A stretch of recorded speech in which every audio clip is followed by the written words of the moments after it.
Good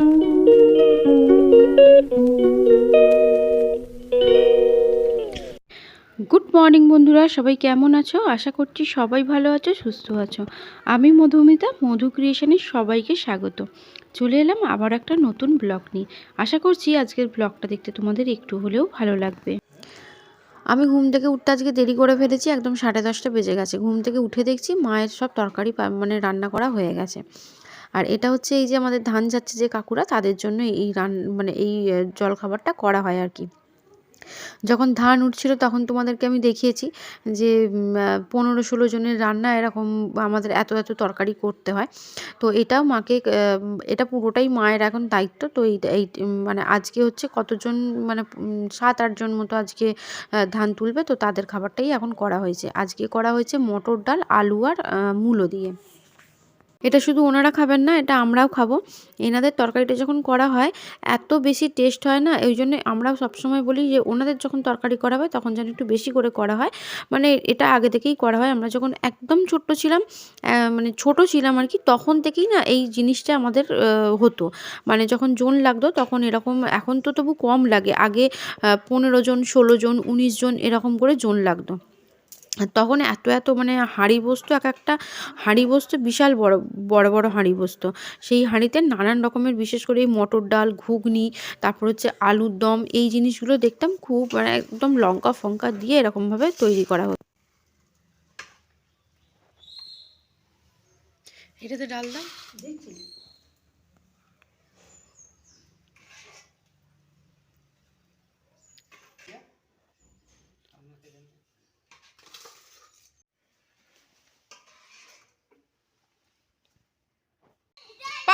পায় করে ওই দেখ, বাপটা এক্ষুনি পড়তো রে।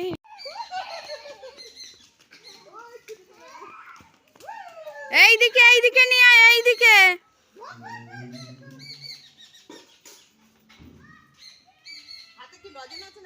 বিস্কুট। ওরা দুজন খেলছিল বলে না আমি আর আসতে পারিনি ওদেরকে ছেড়ে। এবার একা একা ছেড়ে চলে আসবো। ওখানে কাকিমা খাচ্ছিল, কাকিমা খাওয়া দাওয়া হলেই রান্না করতে চলে যাবে, মানে ঘরে ঢুকে যাবে। আর ওইখানটা কী বলো তো, ওটা আমাদের বাড়িরই ভেতর দিক। মানে এই রোদ্দুরটাতে সবাই ওখানে বসে একটু টিফিন খাওয়া, চা খাওয়া, এগুলো সবাই করে। তো ওখানে ওরা খেলছিল। আর সেই জন্য কী হয়েছে, আমি আসতে পারিনি। এবার বাড়িতে এসে জলখাবার খেয়ে একদম চান করে নিয়েছি। আর ছাদে জামাকাপড় মেলতে এসে রোদ্দুর ছিল বলে একটু দাঁড়িয়ে গেছি। আর এই গাছগুলো আমি যখন আগেরবার এসেছিলাম তখনই বসানো হয়েছিল। আর এখন দেখো কত সুন্দর ফুলগুলো ফুটেছে। আর গাঁদার মধ্যে আমার এই বাসন্তী কালার আর সাদা কালার, এই দুটো কালার মানে এত ভালো লাগে গাঁদা ফুলের মধ্যে। আর দেখো ফুলগুলো ঠিক কত বড় বড় হয়েছে। আর এই দেখো এই এও ধরেছে, কুঁড়িও ফুটেছে, এখন অনেকগুলো কুঁড়ি ফুটেছে দেখো। সত্যি বলতে এই ফুলের বাগান বা এই ফুলগুলো দেখলে না মনটা অনেকটাই খারাপ হয়ে যায়। কেন বলো তো, আগে আমাদের বাড়িতে না শীত পড়ার আগে থেকেই আমাদের বাড়িতে এমন কোনো ফুল থাকতো না যে ফুলটা আমাদের বাড়িতে হতো না। মানে বাপি এত গাছ পছন্দ করতো আর এত ফুল পছন্দ করতো, মানে ফুল না শুধু গাছই বলছি আমি। মানে এই শীতকাল এলে শীতের যত রকমের ফুল তত রকমের আমাদের বাড়িতে ভর্তি থাকতো, মানে ফুলের বাগান করতো আর কি। গাঁদা ফুল মানে কত রকমের গাঁদা ফুল, তারপর হচ্ছে একটা মাছি গাঁদা হয়, চিনে গাঁদা হয়, তারপরে এইরকম থোকা থোকা গাঁদা, তারপর হচ্ছে তোমাদের জিনিয়া, ডালিয়া, সূর্যমুখী, আরও বিদেশি বিদেশি নানান রকমের ফুল থাকতো। সব ফুলে না পুরো ভর্তি থাকতো আমাদের বাড়িটা। এখন বাপিও নেই, আর তাই কোনো গাছ ফাছ এখন আর কেউ বসায়ও না। এই ছাদেতে শুধু এর জন্য কয়েকটা মানে গাঁদা গাছ বসানো হয়েছে।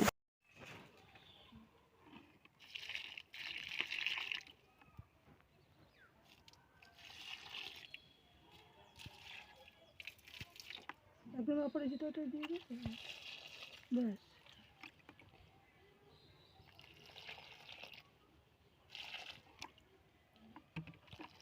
যাবে তুই মগে করে নে, মগে করে নে, তুই বালতি করে দিতে পারবি না। এই গাছটাতে দিয়ে দে, ওই গাছটাতে ব্যাস যা। এই ওই দুপো গাছটাতে দে, এই বালতিটাতে দে, বালতিটাতে, এই ওই বালতিটাতে দে, অপরিচিতটাতে দে, এই বালতিটাতে দে। হ্যাঁ দাও, ওইটাতে দাও, দুব্বোটাতে দাও। দিয়েছো? এ না, এখান থেকে না, এখান থেকে ডুবিয়ে নাও, দাও।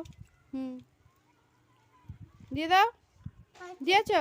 দাও, সবটা দিয়ে যাচ্ছে, এই গোড়ায় দিতে হয়। ওখানে সব গাছে দেওয়া গেছে, ওই গাছে দে। আর ওই গাছ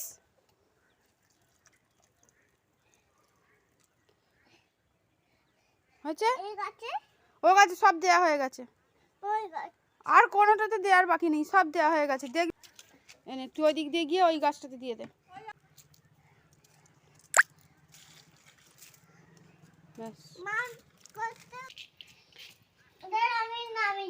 আমি দরজা বন্ধ করে দেবো, তুই নামবি কি? অন্ধকার হয়ে যাক, ঠিক আছে। মানে বাড়ির পেছন দিকে যেহেতু বড় বড় গাছ আছে না, তাই দুদিন ছাড়া ছাড়াই না এরকম পুরো পাতাতে ভর্তি হয়ে যায়। আর এই সিঁড়িতে এইগুলো যে দেখতে পাচ্ছ, এগুলো হচ্ছে আমার সব বাপির জিনিস। মানে বাপির গাছ বসানোর সময় যে সমস্ত জিনিসগুলো লাগতো সেগুলো সব মা ওরকম করে সাজিয়ে রেখে দিয়েছে, মানে ওরকম করে গুছিয়ে রেখে দিয়েছে। আর গ্রামের দিকের বাড়ির কী বলতো, মানে এত তো জায়গা থাকে না, মানে জায়গা আমাদের অঢেল আছে, সেরকমভাবে জায়গা থাকে না, তো ওই সিঁড়ির এতেই ওরমভাবে রাখা থাকে। আর আজকে মা রান্না করেছে হচ্ছে খেসারি শাক, উচ্ছে আলু ভাজা, আর হচ্ছে স্পেশাল মায়ের হাতের হচ্ছে হাঁসের ডিমের তরকারি। আজকের ভিডিওটা এখানেই শেষ করছি। সবাই ভালো থেকো, সুস্থ থেকো, আবার দেখা হবে নতুন একটা ব্লগে।